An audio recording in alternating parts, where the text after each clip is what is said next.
Good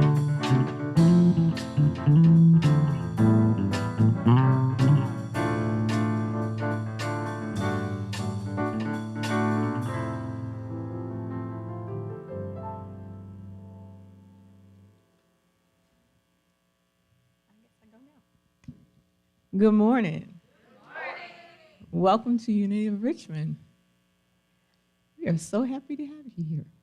Okay, I'm going to do the daily word. The daily word today is divine order. I live in harmony with divine order. Life is in constant motion, even if that motion is imperceptible to me. When I feel stuck in place or impatient with my progress, I consider the gradual yet orderly pattern of the seasons as they change. The single golden leaf I noticed one day will become part of a blaze of color just a few weeks later. That's the truth. The brisk chill in the morning air soon will lead to biting cold and snow. No. The first tender seedlings of spring will bring bright blooms and a verdant canopy, followed by the long, sultry days of summer. Little by little, one season turns into the next. My growth and understanding may happen in much the same way. Even if I don't notice, change is day by day. My life is always in motion and in order. The scripture is James 2:22. You see that faith was active along with his works, and faith was brought to completion by the works. And the affirmation is, I live in harmony with divine order. Together, I live in harmony with divine order. Yes. I live in harmony with divine order. Sorry.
Just call on me, brother, when you need a hand. We all need somebody to lean on. I just might have a problem that you'll understand. We all need somebody to lean on. Lean on me when you're not strong, and I'll be your friend. I'll help you carry on, for it won't be long till I'm gonna need somebody to lean on. So just call on me, brother, when you need a hand. We all need somebody to lean on. I just might have a problem that you'll understand. We all need somebody to lean on. There is a load you have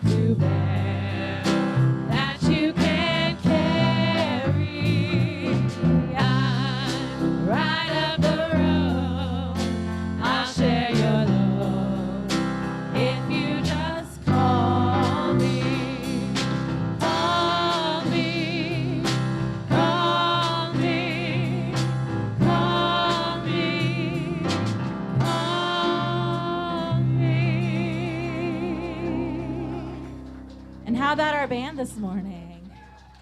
How much fun. Thank you. You heard that? Best band in the world. Receive that. Receive that. All right. So I just invite everyone to take a deep breath in and exhale slowly.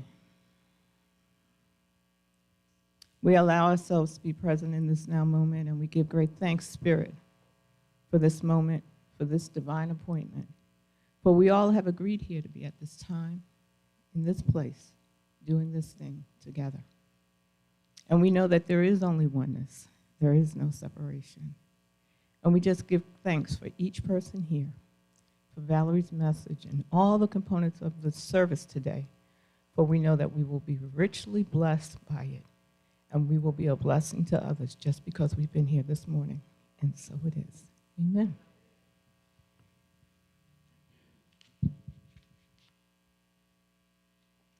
All right. Together we'll do the Metro Richmond prayer. Together.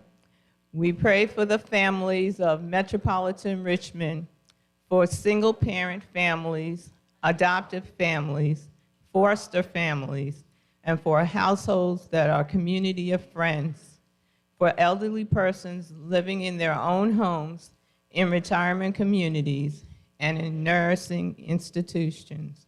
And so it is. Okay, so now we have our opportunities. The first one is the holiday raffle. The holiday raffle is back. They are seeking 2 volunteers to co-chair our holiday gift basket raffle. If you are interested, please see Kristen or Reverend Valorie. And they're collecting donations in the form of gift cards and services for the holiday raffle. Next, we have holiday gift bags, and we're seeking a handful of volunteers to stuff the holiday gift bags. The bags will include wax candles, white stones, and other essential items for Unity's upcoming holiday season. Sign up in the gathering space or contact Kristen or Reverend Valorie. Next, we have Art Card Play Shop with Susan Moncure. Create personal greeting cards using watercolors, collage, and stamping. This is a fun time for children and adults to be guided in making personal art cards for any occasion. No previous art experience is necessary. Materials provided, just add your postage. And that will be Saturday, November 20th from 10 to 1. And the cost is $15, and you can register in the gathering space.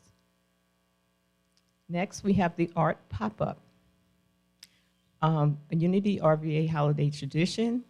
Purchase presents from your artisan friends in our community. That will be Sunday, November 21st, before and after the 11 a.m. service. Seeking crafters and artists to participate. Sign up in the gathering space. Next. Join Unity of Bon Air for Unity Day at the matinee. That will be Sunday, November 21st at 2 p.m. at the Perkinson Center for the Arts.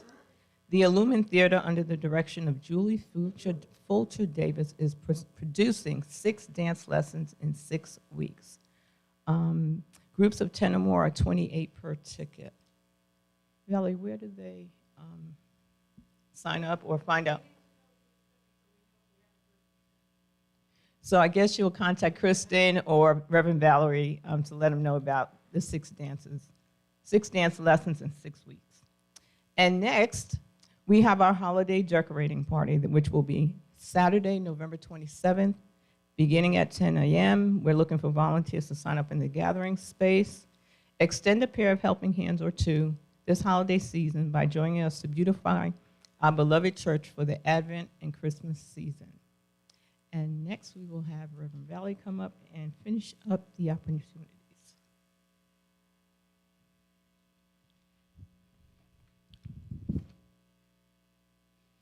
Well, good morning. Since I'm involved with these next announcements, I wanted to personally invite you to participate in and take advantage of our Healing from Loss Grief Recovery support group. You'll hear a reminder of that in our service today, that is going to be facilitated by myself and Dr. Edie Bolden and Susan Moncure. And it'll be learning tools to help navigate the healing process of grief and during grief. And it is starting next week. It'll be twice a month until February 6th, in person and on Zoom. There's a few names on the sign-up sheet, but we'd like to see a few more. All right, and also coming up very soon, I am beginning to teach this class, Unitive Dialogue for Community Building and Peacemaking. And this was something that I presented workshop on when I came to audition, to apply for a senior minister. And we had a taste of it then, and we'd really love to delve into studying unitive justice, practicing unitive listening and speaking skills. And so we will cover all of that in this course for 5 weeks, and it will be in person and on Zoom. And so I'd love to see you there. So it's on Wednesday nights after meditation, so it's around 7 p.m. Yes, Wednesday meditation is 6:30 and then 7 p.m. And we will have our celebration of life, or service for remembrance, facilitated by prayer chaplains on Wednesday, December 8th. That will be in our Wednesday evening service. So in lieu of a regular meditation, we're going to have that service of life celebration. All right. Now last, and certainly not least, I have some really important and exciting news to share with you regarding our holiday season, and would love to have you mark your calendars and plan ahead. First of all, our Christmas Eve service will be a candlelight service at 5:30. It'll be one service here in the evening on Christmas Eve, and we would love to have our youth and children to participate in that, and families to be able to bring their children. So that's why we're moving it to an earlier time. Also, we have coming up on New Year's Eve a joint simulcast live stream service with Unity of Bon Air and Unity of Richmond, a Burning Bowl Watch Night service. Yes, so it is going to be unlike any other New Year's Eve service you've ever experienced, because we have both of our churches planning and some very exciting and wonderful things. Watch Night is also known as Freedom's Eve, because it began the night that the Emancipation Proclamation took effect. And the service, though, will be held at 7 p.m. There's going to be gospel music, singing bowls, poetry, burning bowl release ceremony, and all of that. So don't miss that, because this is really something that is unprecedented, I think, in the Unity movement, to be able to do this. And so we're doing it here at Unity of Richmond. New Year's Eve watch night at 7 p.m. And on the Sunday, December 26th, we have our first annual Kwanzaa event, as you've been hearing about. Right? First day of Kwanzaa begins that Sunday. There's going to be African drumming. There's going to be African food, a feast afterwards. And it is just going to be a gastronomical delight. So don't miss that. And bring your friends. It's for everybody. It's for families, and it's for everybody. So our cultural awareness and diversity team has been planning that. So you've heard about that. What that team is the knowledge and acceptance of other cultures, ethnic groups, customs, and understanding differences and similarities. With this in mind, this Kwanzaa celebration will be a non-religious African-American celebration of cultural reaffirmation. And we're going to have it here, so on the 26th. Kwanzaa is a spiritual, festive, and joyous celebration of the oneness and the goodness of life, which claims no ties with any religion. It has definite principles and practices and symbols that are geared to the social and spiritual needs of African Americans. So plan to join us, plan to bring your Christmas company with you, and we'll have a fabulous service on the 26th. Now, we have out in the foyer today Baba Ra, who's selling raffle tickets to raffle off his beautiful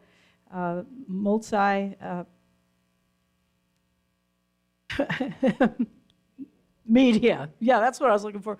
Multimedia painting. It is gorgeous, and we're raising funds to, provide for the food, for the Kwanzaa feast and those kinds of things. So do see him afterwards if you want to participate in the raffle. And you could also take some raffle tickets and go out in the community and let them know about this festival and sell tickets too. So he will have those for you today after the service. And don't forget, today is our potluck Sunday. So downstairs after service, we'll be having some wonderful food and fellowship. All right. I think instead of calling Robin back up here, you are going to, yes, prayer chaplains. Yeah. Oh, and there is, Valerie, you forgot your phone. There is one other announcement, which is not up there, but we will be having our Christmas tea on December 12th. More details to follow, and we will be looking for those beautiful, wonderful bakers to assist us in the process. And remember, the Christmas tea is a fundraiser for the church. All right, prayer chaplains. After the service, prayer chaplains will be available up front. The prayer box is open for prayers and will go out to the prayer team. Where's the prayer box? Out in the gathering space. Just so you know, we are taking prayer requests online. Submit your request by simply visiting our website, www.unityrba.org/prayer. That's a good thing. Use it. Yes. It's our pleasure to do it. All right. Will you join me now in our prayer, our unexpected income prayer for prosperity? God is the source of all supply. I believe that my good is now flowing to me so richly and so fully that I have an abundance of money to spare and to share, today and always. I believe that true prosperity includes abundant health, wealth, and happiness. I bless all the good that is with me now. I bless this increase. I bless all the others in the unexpected income program, and now we prosper together in every way. Give thanks for this good. So it is, and so I let it be. Yes, amen. And now our Unity of Richmond affirmation. Unity of Richmond is abundantly blessed. Creative people are drawn to us. Divine ideas flow through us. Financial resources bless us. And with God as our source, we accomplish mighty works together.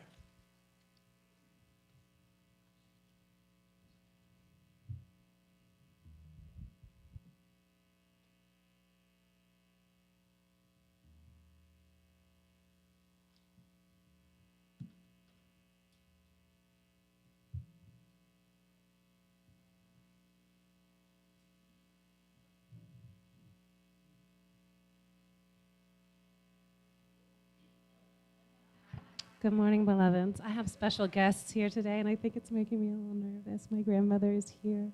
I'm so happy.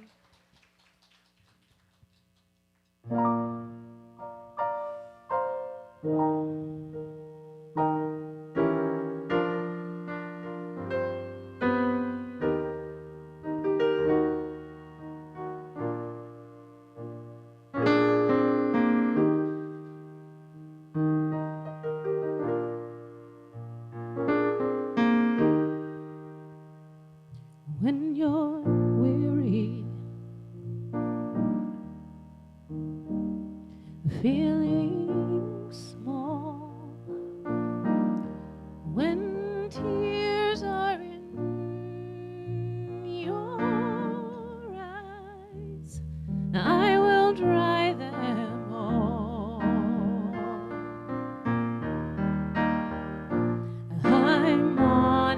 side when times get rough and friends just can't be found, like a bridge over troubled water. I will lay me down like a bridge over troubled water. I will lay me down.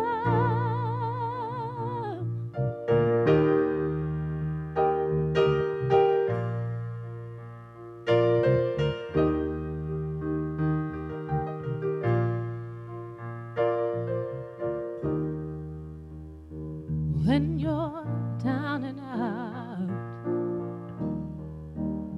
when you're on the street, when evening falls so hard, I will comfort you. I'll take your part. Oh, when darkness comes and pain is all around, like a bridge over troubled water, I will lay me down like a bridge over troubled water. I will lay me down.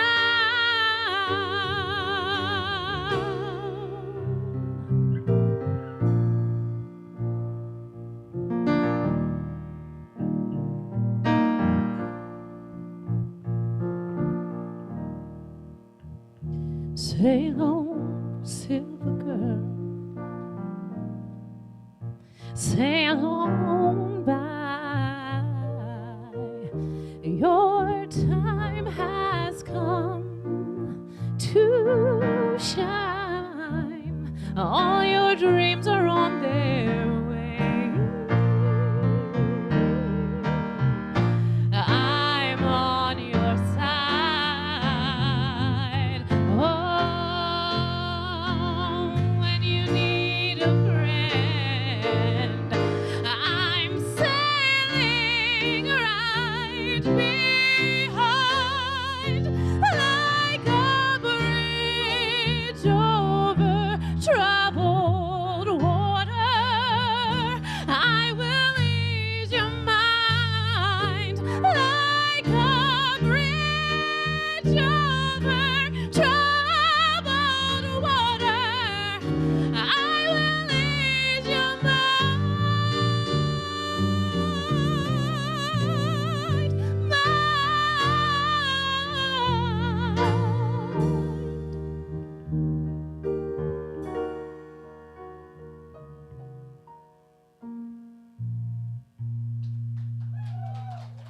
Thank you, beloveds. Thank you, Katrina. Oh, thank you, Ian, Ryan, and Forrest. We are so, so blessed. And the music selections, as usual, are perfect for today. Perfect for today. I chose this topic of good grief because there isn't a single person who hasn't experienced some kind of loss in life. This congregation has experienced multiple losses in the last 18 months of some of our beloved members. And our society has experienced a collective trauma together with this world pandemic and all of its implications. So it's important that since we have experienced the loss of the way of life as we knew it, which is what happens when we have a loss of any kind, it's important to understand grief and know that grief isn't a clinical diagnosis, but a normal response to loss of any kind. And the resources I'm going to use today are the Grief Recovery Handbook by John W. James and Russell Friedman. It's our guiding text for the grief group that we're starting next week. And another book that I looked up when I was going through the loss of my mother. It's Okay That You're Not Okay by Melody Devine. So today I'm going to outline what to expect when you're grieving, how to recognize grief, and how to best be helpful to others when they are grieving. As I said, that grief is a normal response to loss. And it brings up the most intense of emotions, yet it is highly neglected and widely misunderstood. So I'm going to give you a couple of highlights to quote from Melody Devine's book. To do grief well depends solely on the individual experience. It means listening to your own reality. It means acknowledging the pain and the love and the loss. It means allowing the truth of these things to exist, the space to exist, without any artificial tethers or stages or requirements. We don't need new tools for how to get out of grief. What we need are the skills to withstand it in ourselves and others collectively. And if we truly want to help people, we need to reject the dominant story of pain as an apparent condition in need of transformation and redemption. Every path in life is unique. Every life path is unique, so there is no pattern and no linear progression. Despite what many experts believe, there are no stages of grief. So there are all kinds of grief-related losses. The death of a significant other, divorce, loss of job, loss of limb, loss of mental acuity, loss of a certain standard of health and wellness due to long-term complications from illness. And these losses all bring about conflicting feelings. When someone with a long-term illness dies, there can be that feeling of relief that they're not any longer suffering, along with all the other feelings of loss and missing the person and the emotional loss. According to both of these authors, or these handbooks, one of the most significant misnomers about grief and loss is the use of Elizabeth Kubler-Ross's 5 stages for grief, for the death and dying, as though the process of grief were linear, moving in the sequence of denial, anger, bargaining, depression, and acceptance. And it had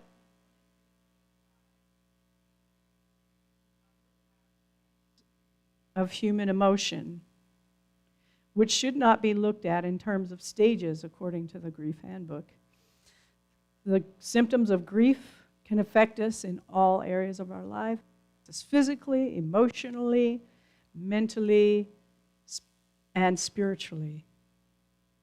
Some examples that you may have noticed when going through the crisis or loss is a loss of appetite, not being able to sleep, not being able to concentrate, a feeling of numbness. And on an emotional level, there's a roller coaster of feelings. And spiritually, death or loss may bring about a crisis of faith, or not being able to believe in God or goodness. And there's acting out behaviorally. There's rage, such as we have seen in the pandemic, on airlines and retail stores, etc. The bottom line is that grief and depression also, there's all different emotions. The bottom line is that grief is an individual thing, and no two people will grieve alike. And sometimes we can be caught in complicated grief, which is being stuck in an intense state of mourning that affects our quality of life. Those symptoms can be intense longing and yearning for the deceased person, or yearning for the way things were before the loss, intrusive thoughts, extreme anger or bitterness over the loss, and a feeling maybe of emptiness, that life is empty and meaningless. This is when it's time to get help, or even before that, before it gets complicated like that. Because untreated, this can lead to emotional damage or life-threatening health problems. So here's a list. We're going to go through them of things that you can do to cope with grief. Starting with number 1, get support, connect with others, because actually it's the connection that helps us to heal. 2, draw on your spirituality. Take part in spiritual activities that are meaningful, such as prayer, such as attending a special service like a celebration of life, service of remembrance that we're doing in December. Whatever of those spiritual tools that bring you comfort and connection. 3, join a support group, a grief support group. 4, talk to a therapist or a grief counselor. 5, face your feelings by writing a letter or making a scrapbook or volunteering for a cause that was important to your loved one. 6, pay attention to your physical health. Get enough sleep, healthy food, exercise, and refrain from substances that numb the pain. And 7, think ahead of your grief triggers, the anniversaries, the holidays, the birthdays, the milestones that awaken memories of intense feeling. If you are grieving a loss, don't go it alone. Utilize these resources that are available. There's a scripture in New Testament, John 11:35, known as one of the shortest verses in Scripture. Jesus wept. In the context of John 11:35, this is when Jesus was summoned by Mary and Martha back to Bethany, where they lived and where Lazarus was sick and had died. Mary and Martha sent word to Jesus of their brother's illness and impending death, but he didn't arrive back there until about 4 days after Lazarus had died. Now, grieving sisters, seeing Lazarus' friends weeping, he was deeply troubled and moved. And that's when he wept. He was asking where Lazarus had been laid and had been invited to come and see him. And then he wept. He went to the tomb and then told the people to remove the stone covering it, and then he said aloud, prayed aloud, and commanded Lazarus to rise and come out, and he did. Why did Jesus weep? Both as divine and human, he felt compassion for the grief of his friends. He may have known what he was about to do would seal his own death. He may have for a brief moment been swept in human emotion. He may have been disappointed that they didn't have faith. I wish that I could tell you that my truth principles helps me, in the immediate time when my mother and father died. But I just have to admit it went out the window. I was swept away with raw grief. My mother was diagnosed with pancreatic cancer in November of 2019 and inoperable, and she was given about a 2-month prognosis. So we made arrangements to spend time with her, Mare and I and my brother. We all took turns traveling out to Montana, spending time in her home with her weeks at a time so she wouldn't be alone. And then after we got back here, and I was planning to go back there for an extended period of time, not knowing what it would be, I got a call that she needed me immediately, and so I flew out to Montana. I was there for, and I don't know why my mic is going out. Do I need to switch? But yeah, could I use yours, Robin? Yeah.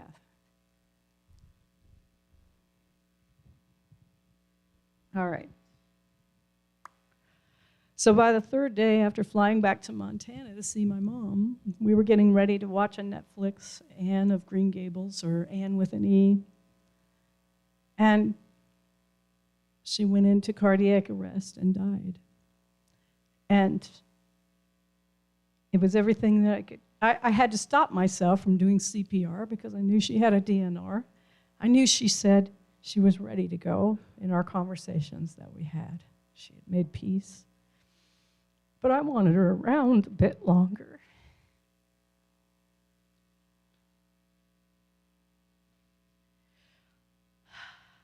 So it was a difficult time, and the things that helped me through were, of course, talking it over with Mare, doing EMDR to help me get over, move forward from the trauma of seeing her die before me.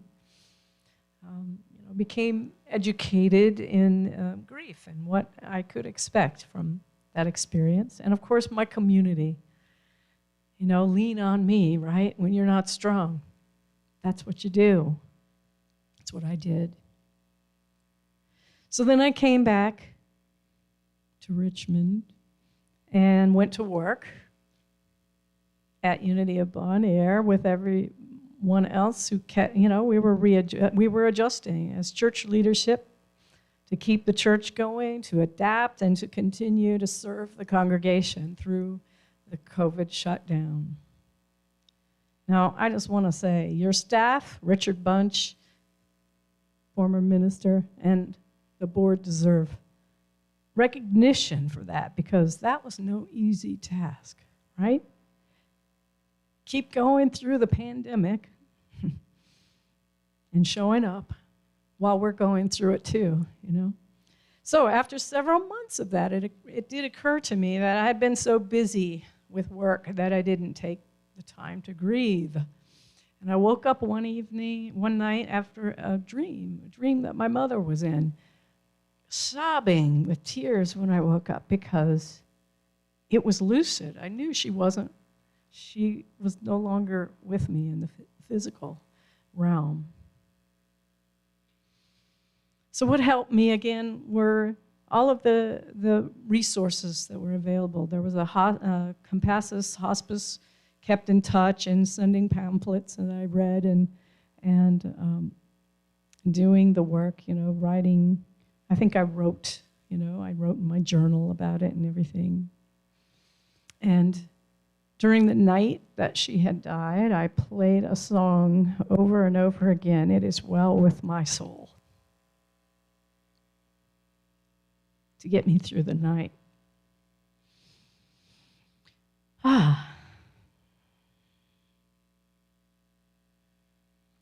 So, I'm glad I didn't have to go it alone, and you don't have to either. So, reach out. We're here, like a bridge over troubled waters. So, here are some tips to support a person in grief. As outlined in It's Okay That You're Not Okay. The first one is understand that grief belongs to the griever, that you have a supporting role and not a primary or a central role in your friend's grief. It is very personal and belongs to that griever. 2, stay present. Try not to make statements about the past or the future when the present holds so much pain. And don't make generalizing statements like, she's in a better place. Stick with the truth. This hurts. I love you. I'm here. I like that. 3, do not try to fix.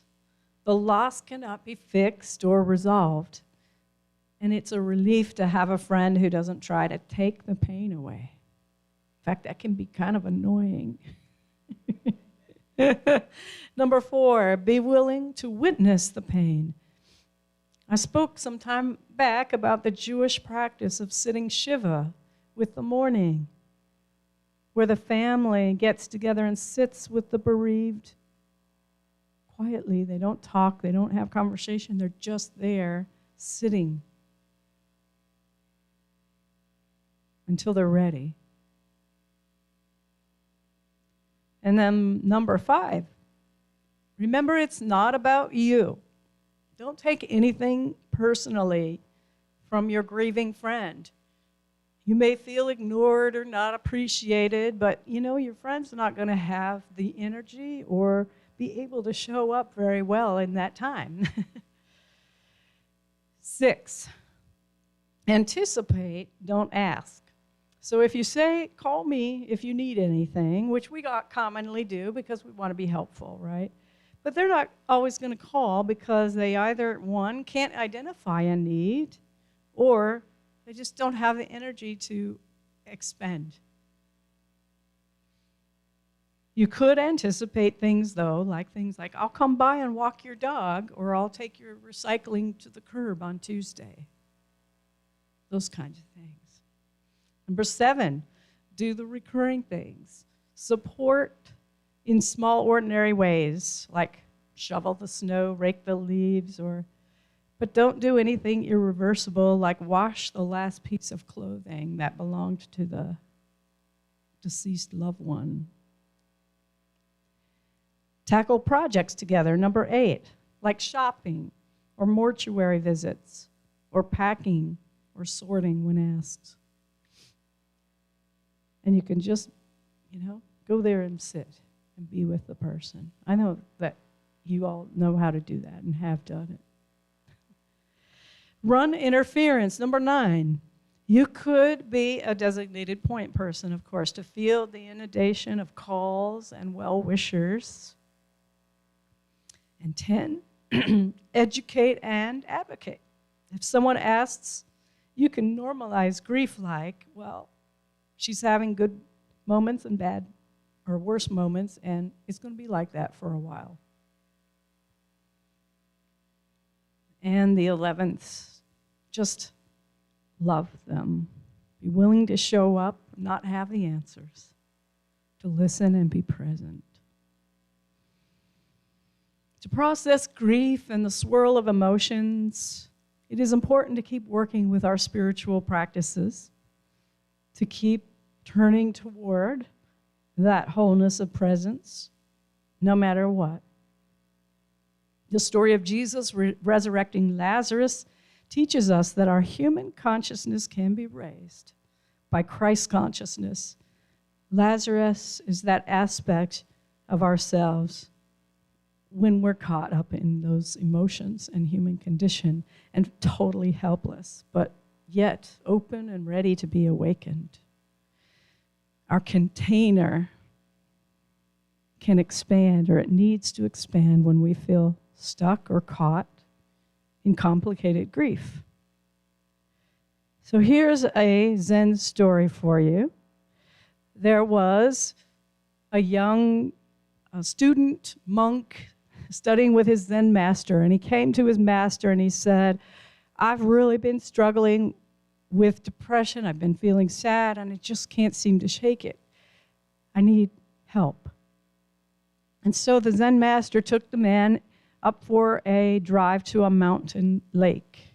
When they got to the lake, he asked the man, they had provisions with them, and he said, take some salt and put it into this glass of water. So he took a pinch of salt, put it in the glass of water, and he drank, and he said, take a sip. So the man took a sip, and he says, so how does it taste? He says, awful.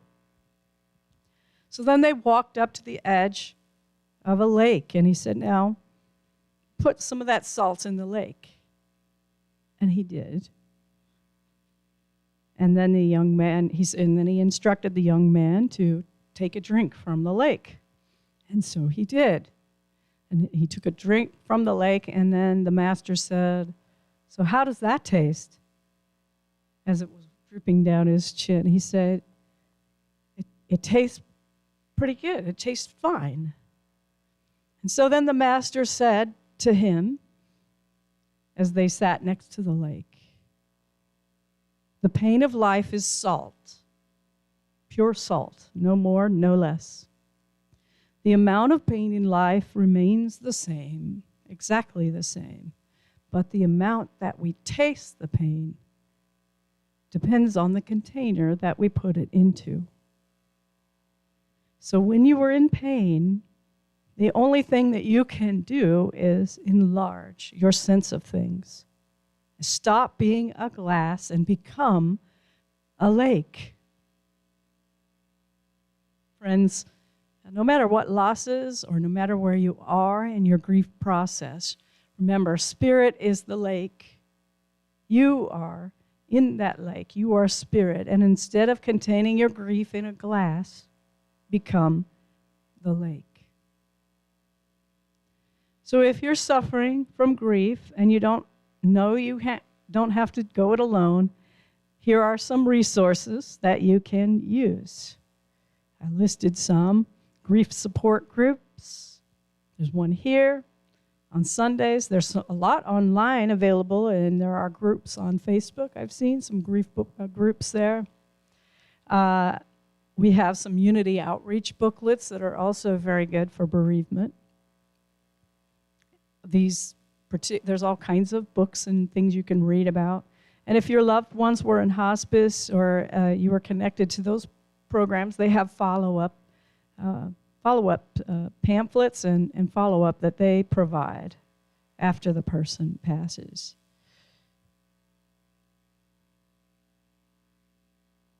Go see a therapist or a grief counselor. I've already mentioned that earlier. So there's a number of resources. Don't hesitate to use them. And to close, I would like to thank Heather for sharing this with me. It's a poem called "When You Meet Someone in Deep Grief" by Patricia McKerson Rankle. Slip off your needs and leave them at the door. Enter barefoot this darkened chapel hallowed by loss, hallowed by sorrow. Its gray stone walls and floor. You, congregation of one, are here to listen, not to sing. Kneel in the back pew, make no sound, and let the candles speak. Do these things, and you will be practicing good grief.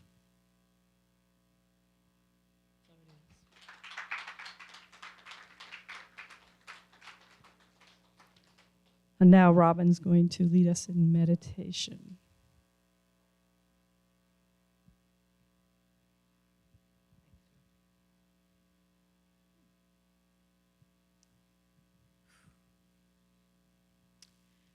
So I just invite us all to take a deep breath in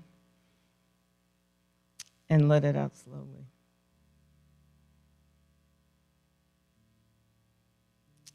And just allow ourselves to rest right where we are. Take a breath in and let it out slowly.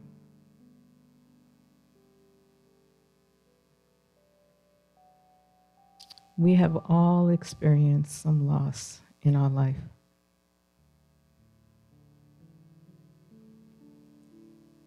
Loss is loss. And during this time, I would just invite us to rest.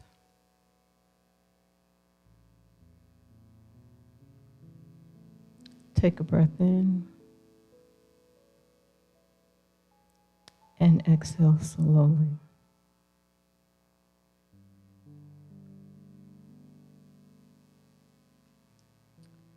in this presence, in this place, I ask us to allow our hearts to open.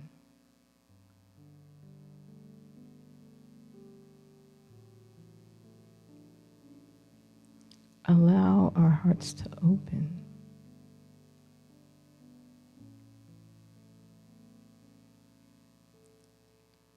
Envision, if you will,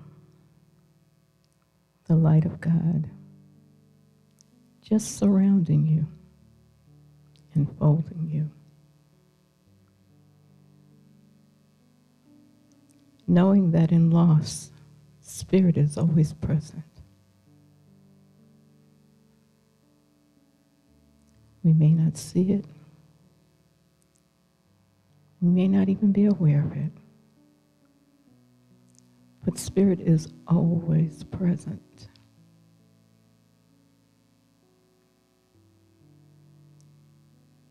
Allow the presence of God to surround you and enfold you. Just know that you are doing the right thing at the right time. There is no right or wrong. There just is. Allow the love of God to surround you and to enfold you.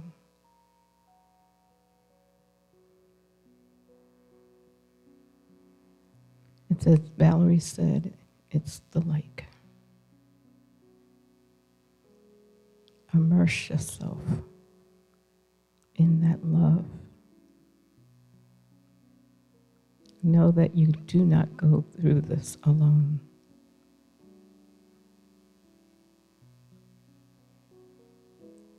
Feel what it feels like to be supported.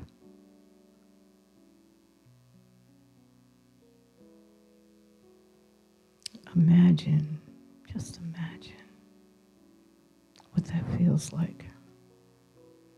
To know that you are not alone. That there is a presence and a power that is enfolding you wherever you are, in whatever's going on, whatever's happening. Feel the love. Just feel that love of God.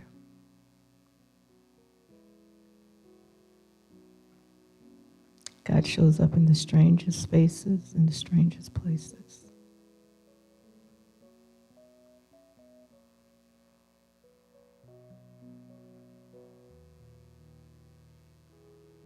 I just invite you as we go into the silence just to sit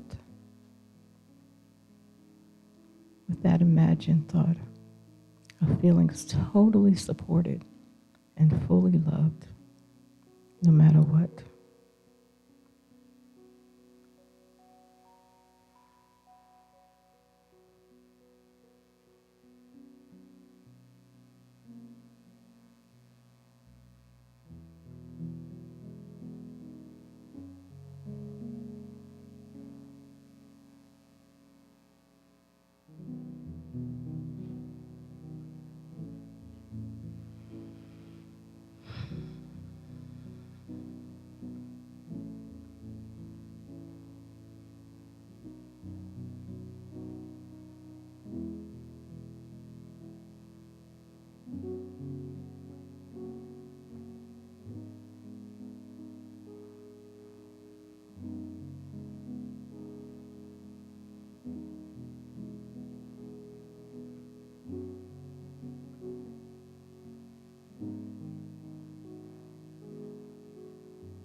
And as we bring this time to a close, just know that loss can be subtle. It comes in various shapes and sizes. But the one thing I want you to take away from this moment is to know that God is present and that we can rest and know that we are supported in times of grief in ways that we cannot even imagine. And we can rely on the spirituality and the truth of who God is at any time, in any place, in any way. And so it is.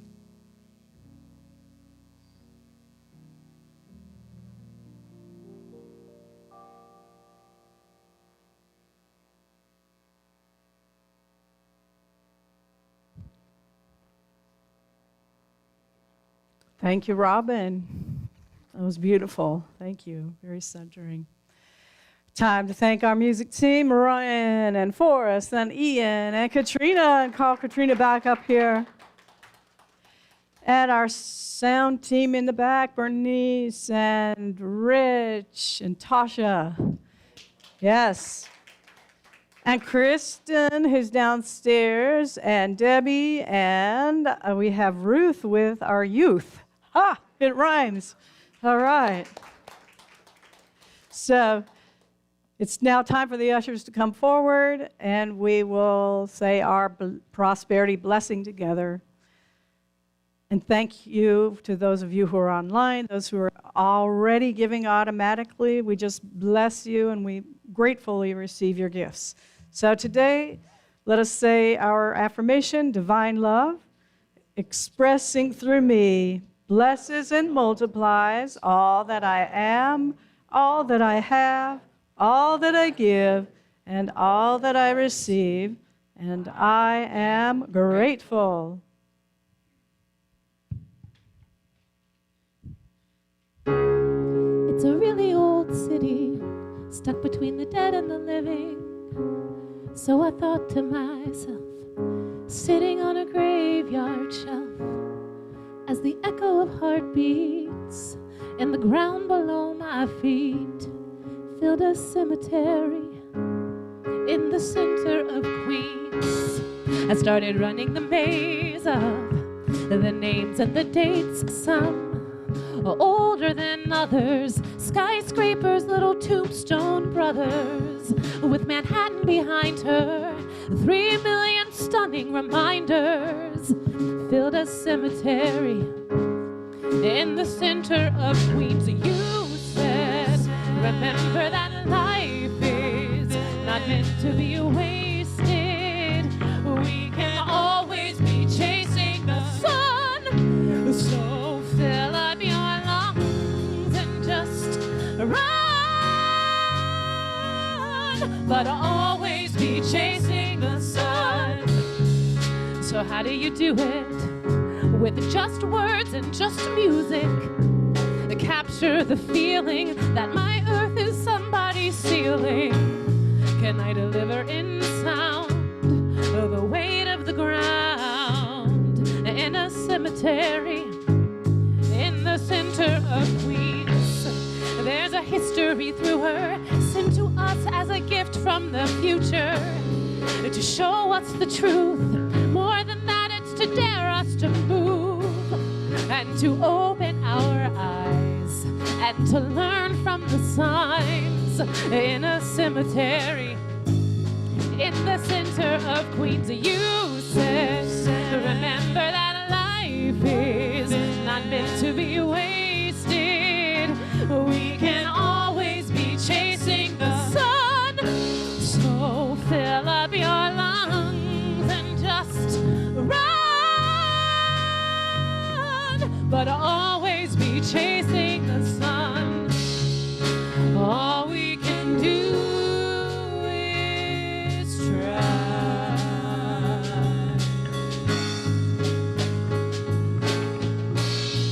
And live like we're still alive.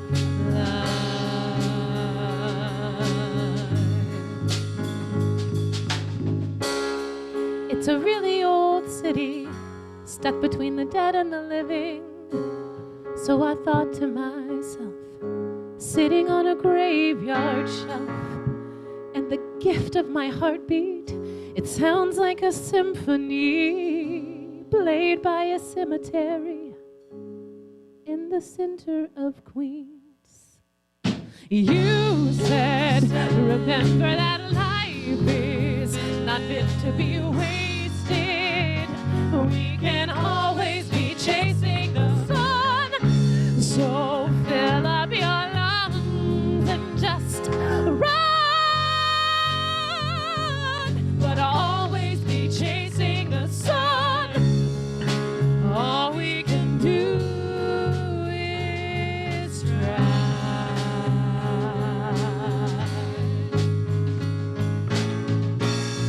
And live like we're still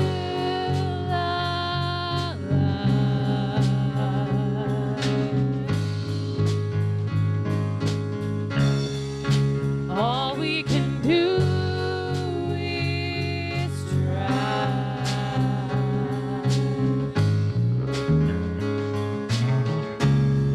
And live like we're still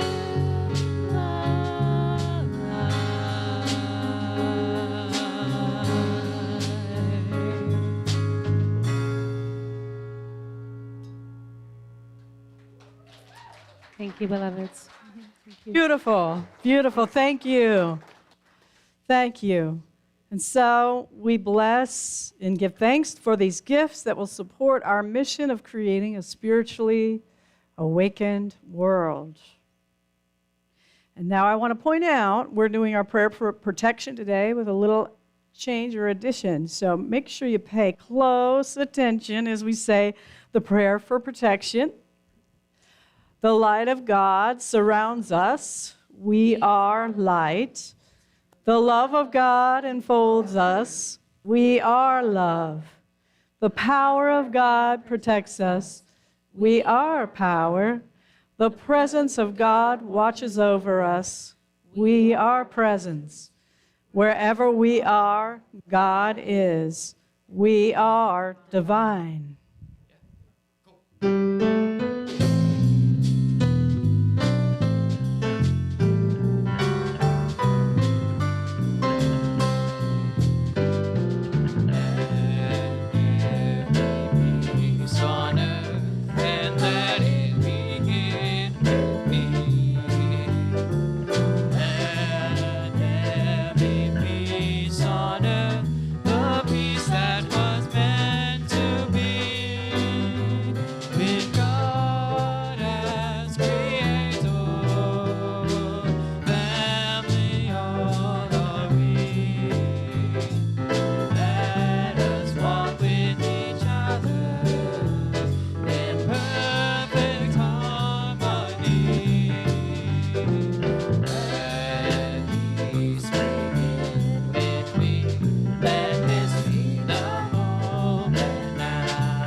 When